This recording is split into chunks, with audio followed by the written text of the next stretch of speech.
have no idea what building those are. Oh, look, there's the beautiful water. The smell out here is definitely fishy. It smells pretty good. Seawater everywhere. This is just everything around us. This is part of the building and welcome to Chicago. that we actually got our tickets at. Your crew is Ken and Tom. Right there. We're moving throughout the ship. Please use the handrails going up and down the stairs. And please do not stand on the benches or chairs.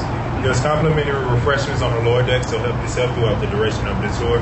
Plains, Illinois into the Mississippi. That's the most beautiful man in the world. This way, the lake, of course, is right in front of us. And I have to say, we're not going to the lake tonight, but as early as 1825, you could go north and east to Albany, New York. Why? Remember high school history, we were taught Erie Canal opened 1825. Many years later, 1959, you could go through all the Great Lakes and get to the Atlantic. 1959, the St. Lawrence Seaway opened. So we're an incredible inland water route. That's one story I really wanted to impart. The second, the Chicago River flows backwards. Are most of you aware that it's been reversed? Alright, that's Navy Pier. We were just there and we ate the Bubba Gump Shrimp Company restaurant. And it's looking great. So wide, so deep. There's already a ridge there. Basically, it's close to really pretty. Five water's going to flow one way on this side. On the other side, the opposite there is also an amazingly tall building right there. I mean, just wow, that's right. I'm still going up, still going. Oh, nope, not done yet. But back to the river story for another couple minutes. And there's the top. If you stack up the bedrock pretty they tall. removed to dig this canal that reversed Chicago's river, more earth was moved than when they dug the Panama Canal. Some of our engineers then went off to dig in Panama. The other way of looking at all that bedrock they removed, if you say 1900, they've dug this 28-mile long canal, so wide, so deep, they're ready to bring the lake in right here over to our left and have the river flow backwards. Aren't any of you curious about St. Louis? That's where we're sending the garbage. South. Some of you probably know this part of the story. They filed an injunction in a random boat to prevent I wonder if it's also a restaurant. It would be kind of awesome. This part of the story is so Chicago. The night before that lawsuit was to be heard, the sanitary commissioners invited two reporters, opened the gates in the middle of the night, sent the Chicago River off on its backwards course. Now, I say that a little bit tongue-in-cheek. By 1900, they were beginning to develop other methods to dissipate sewage. It's a long way to St. Louis. Right. The river remains reversed today, and probably equally important, our southern neighbors are fine. The lock, if you look to the left, it's so hard in the evening, but see where the red strip of lights is? The lock leads right out to the lake, and they added that in 1938. Why? We were criticized in Chicago to take all this water off of Lake Michigan so we can flow our river backwards. That regulates how much water is being transferred. It's so wonderful. The figure given to us today is tricky. Sling is already freaking out about the water spraying, although I'm very curious. She is correct. What and why are they spraying? We're the nation with the finances to do that digging. So that's probably why that was. Oh, it stopped. That's right. We're going under the bridge. I don't know why I'm viewing this and recording it, but I am. I've got one little more bit of info to impart, and then we're going to do buildings. Do you know the Chicago River had been classified as toxic? And I'm happy to tell you all we've been upgraded to highly polluted. Oh. Let's do buildings. We're going to look to the right. That's not good. For the most part, if we don't, I'll let you know. You see two tall condo towers to the right, and then these townhouses right across the deck. Those are condos. Wow. This is all called Riverview. Apparently, people have to pay $1 million. $1 million for a condo in one of these buildings. You can see them from here. They're 4 stories. I hope and then it's check out that steel cornice that shoots across the top of them. Better come with like the best light bulbs in the world that never die on you. It's repeated on the top of the 2 tall condo towers. What you don't see, whether it's daylight or evening, no auto traffic on the back side. This is mandated to be pedestrian only. It's what we call a river walk. I don't know if your cities like Chicago, walk here. Did you hear that? Cherish this river as it runs through Center City until recent years. Now, any new construction along the banks of the river here on your right, or even a substantial renovation, and it's not all completed. Tomorrow morning you would wake up and say, I want to walk along the Chicago River at the bank level. There are places where you're going to have to go up to street level and come back down because it's not quite totally finished, and there are some exceptions, as I said. But walking along the river walk here, this is Dirk Mulligan, very famous architect in his own right, who did this design.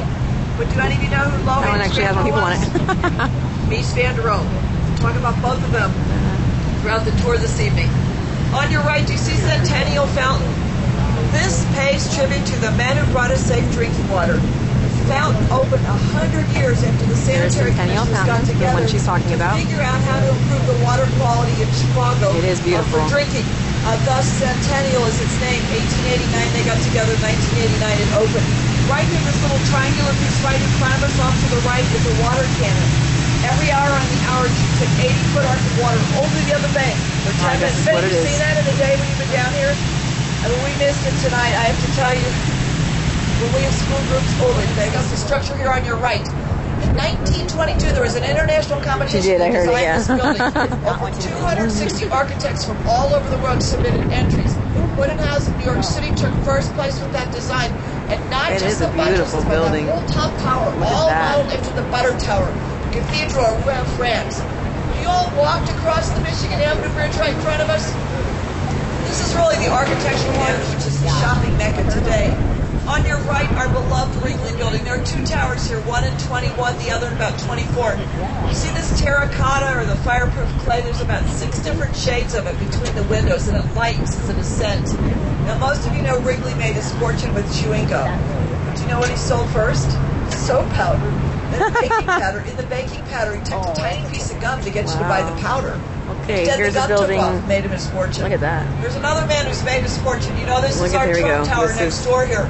This is Chicago's second. This is the one that Sonia thought was the Sears Tower. Tower. That's right. She actually went all the way to the door. It officially opened this year. If you haven't been to Chicago in a while, this is the old Sun Times. We'll forgive you. Site. Wow, it is actually pretty tall. Let's go all the way to the top there. We're right beneath it. For you to add the height of the Wrigley Building, the one we just talked about next door, to their neighbor on the other side, stack those two, and you'll get about the height of the Trump Tower.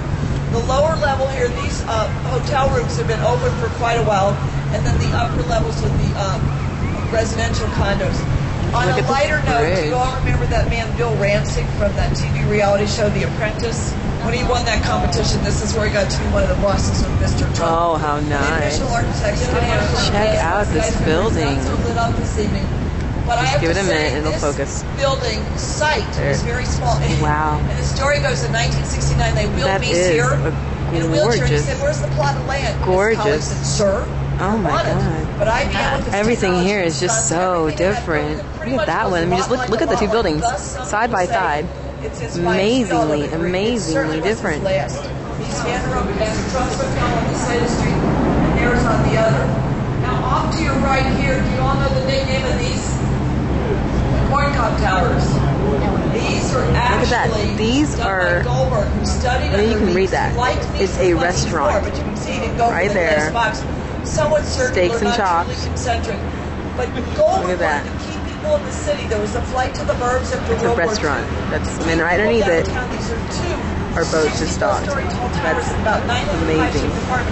If you look over here, you park your car, your phone, the grocery, the cleaner. When I first moved to Chicago, they did an ice skating rink. Imagine traveling by boat.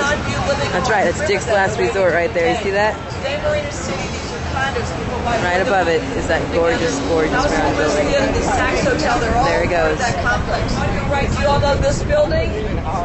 Merchandise Mart. It's about 5 acres of a building with about 5,000 windows. It looks like a freaking castle. Done by Graham Anderson, Post and White, for the Field Company. Now, most of us think of Fields as a retailer. Soon enough. Here they tried to do wholesale furniture. Didn't work very well. Why? The timing, the depression. And about 1930. But let me digress once again. It was the largest commercial building in the world. The Pentagon came along. Most of us don't consider the Pentagon commercial. But you see these gentlemen's heads on the columns here on the right? Do any of you know what David Letterman nicknamed them? The Pez heads of Chicago. Oh, nice. Candy in the they kind of do like but that. I also smile the back of the head. Those are not our government leaders. Those are our merchant princes. Field, Pilene, Ward, Wanamaker, Woolworth, Julius Rosenwald, headed upstairs, and a couple others. They keep an eye on the mart. On a more